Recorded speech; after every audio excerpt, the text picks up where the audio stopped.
This will be a fairly short video that mostly exists as almost a compliment to someone else's vid. Needless to say, he likely won't see this, but that is besides the point.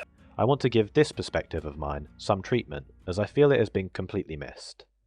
In a recent video, Scott Jun touched briefly on this idea of the Go Next epidemic taking place in Dead by Daylight. Whilst I recommend you watch the original video, to explain Go Next, it is essentially when somebody finds a way out of the game without using the normal means such as disconnecting. This is done to avoid a penalty or punishment from the game. DBD has had a long and notorious history of having an unforgiving player base with incomprehensible amounts of infighting due to the asymmetrical nature of the game. The main foundation of his point is that people will leave when they're not having fun. I used to be very passive about this. I always thought if there was no DC penalty, then people would just simply disconnect when they were having a bad time. At least the team would get a bot, so they'd have something doing generators, right? People will all find different things unfun to play against. But at this point, people are DCing against like perkless trappers, and I just fuck it. I've become cynical to this whole topic, so just burn them to the ground. There is no way to force someone to sit through an entire match. One, you just simply remove the ability to just try to Kobe off hook. You just make it so you can't do that. The problem is you have to think about what people will do to circumvent that. If that's the case, people will get rescued and just do nothing. They'll just stand there and refuse to play the game. And for that to work, we would need it to be punishable to go AFK or do nothing and not play the game. The problem is it's really hard to prove that. And punishing people won't solve the problem because they'll find some way to not participate. How do you fix someone refusing to play the game? I don't think you can. I think what you can do is reward people for playing the game, and I think that's probably the only actual way to do it.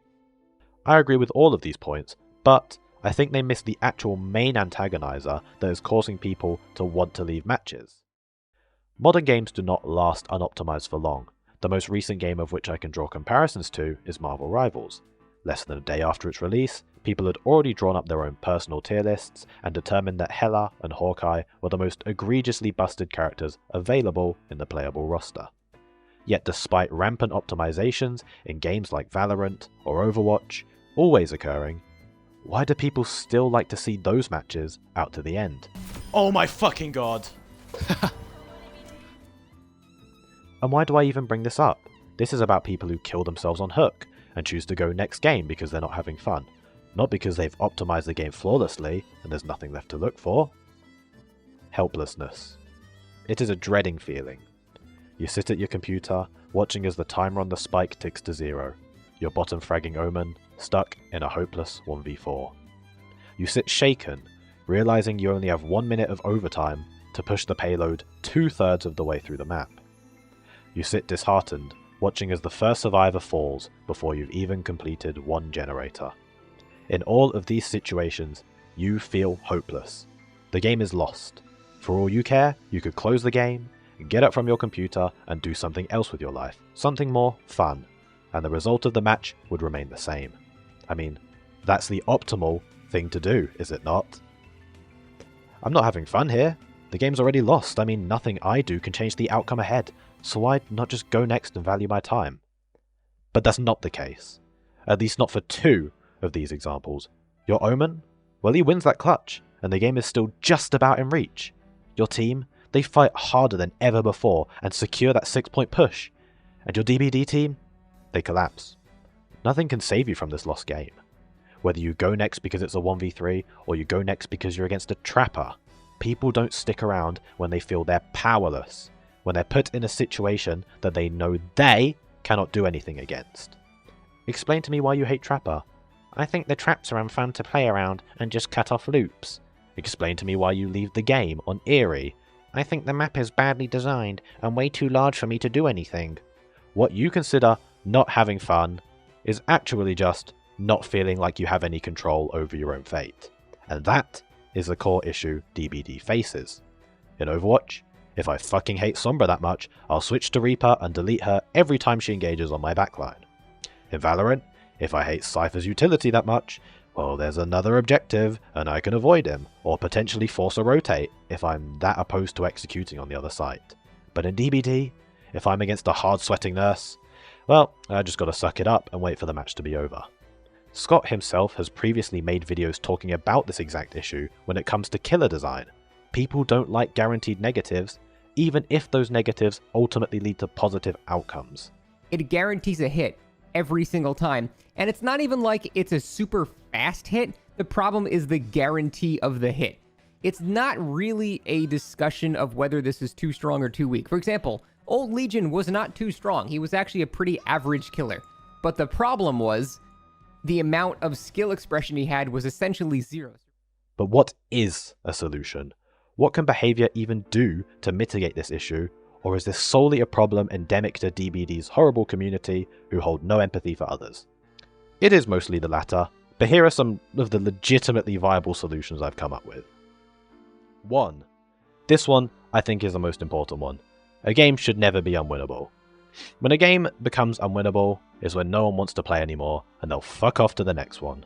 Situations such as 1 dead, 3 gens remaining, or 6 hooks, 5 gens remaining, are positions where a knowledgeable player would resign.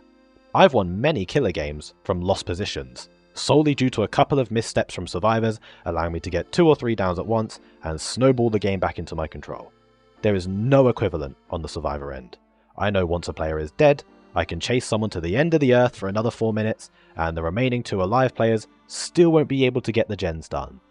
The hatch exists as a crutch for the single lone player, stuck in a 1v1, but why is there no equivalent for the obviously weaker 1v3 or 1v2, and no system that accounts for how many hooks have occurred?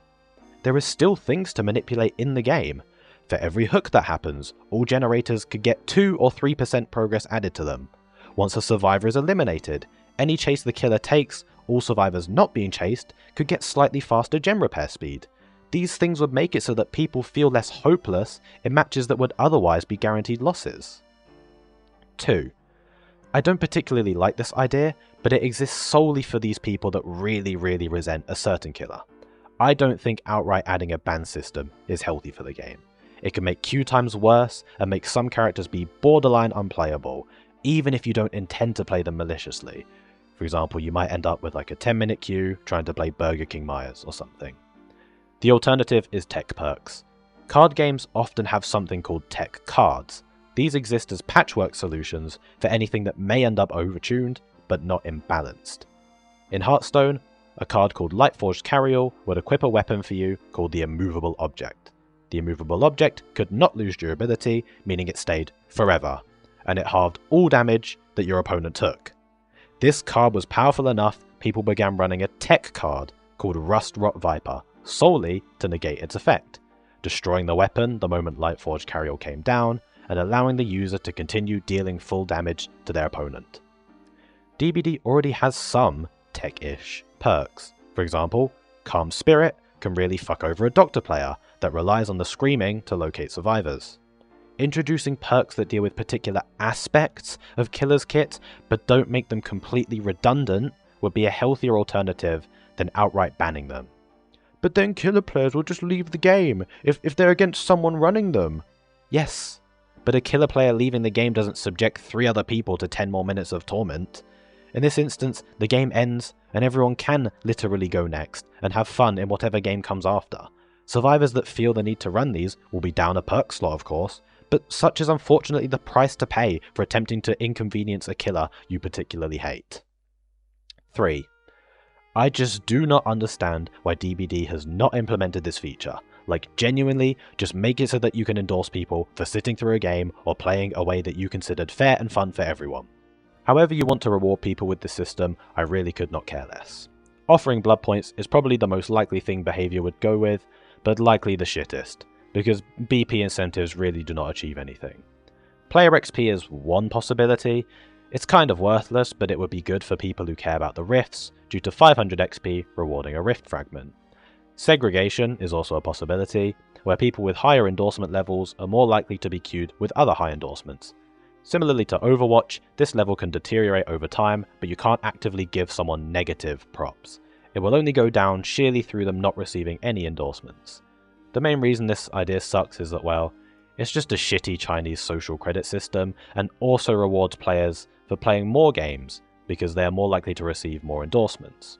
You could make it a percentage thing, but that also makes people with less games have inflated numbers in either direction. And of course, adding the ability to give someone a thumbs down will just be used as an offensive method to fuck over someone you think is the problem, even if they played fine. The actual one that I think would be best for the game is iridescent shards, but the dev team loves to gatekeep them. Giving even just a tiny sprinkling of Iri shards for receiving a certain amount of endorsement would make people more inclined to play a game properly, because it allows them to earn what are usually exclusive cosmetics for free. It also allows people to buy the non-licensed characters easier, but doesn't affect the cash flow from the licensed ones. I've never understood why behavior is so protective of Iri shards, but I guess from a business perspective, they've done some calculations that tell them to keep Iri shards locked behind player level. Regardless, DBD isn't a game I play much at all anymore, but it's still a community I keep up with and care about. I think it's an amazing game that people have taken too far and trying to take seriously, and I just want it to be fun for everyone, or at least as many people as it can be, again. Nonetheless, all of these ideas will probably be cast into a grand void of nothing and die a sad death, because no one's going to see this. So, thanks for watching!